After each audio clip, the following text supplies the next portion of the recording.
사태가 길어지면서 모두가 힘든 시간을 보내고 있죠. 그중에서도 장애인 가정은 특히 좀 더 힘이 듭니다. 줄줄이 문 닫은 장애인 시설, 그리고 늘어나는 돌봄 부담에 가족이 직장을 그만두기도 하는데요. 이상화 기자가 이들을 만나 이야기를 들어봤습니다.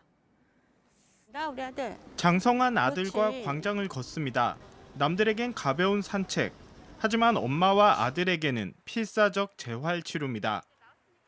자폐성 장애가 있는 아들은 4년 전 교통사고를 당했습니다. 하루라도 재활치료를 안 하면 가족 모두가 힘들어집니다. 매일매일 해줘야 되는데 30분 이상 해줘야 되는데 그걸 완전히 못하고 있으니 소화를 못 시키죠. 못 시키다 보니까 맨날 토하고 그래서 응급실 가야 되고. 아들이 다니던 재활체육시설은 오늘도 문을 닫았습니다. 코로나19 방역 차원에서 지난 2월부터 이어진 조치입니다. 미술치료를 받던 복지관도 마찬가지고 특수학교 등교 수업은 일주일에 하루만 합니다. 돌봄은 온전히 부모의 몫입니다. 이런 시설도 다 문을 닫으면 진짜 집에 24시간 어떻게 듣고 있어요.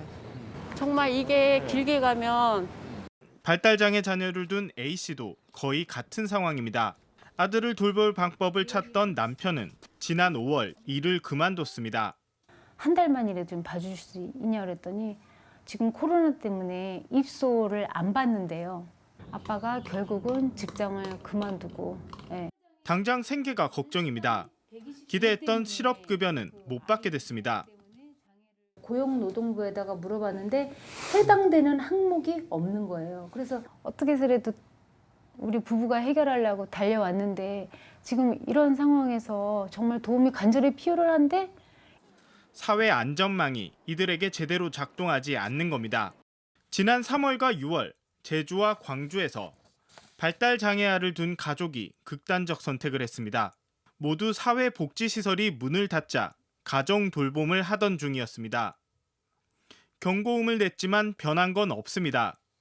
코로나19 3차 추경 후 발달장애인 지원 예산이 오히려 올해 초 확보한 본 예산보다 줄어들기도 했습니다. 꼭 필요한 사회적 거리두기지만 취약계층에게 가혹하게 작동 중입니다. JTBC 이상화입니다.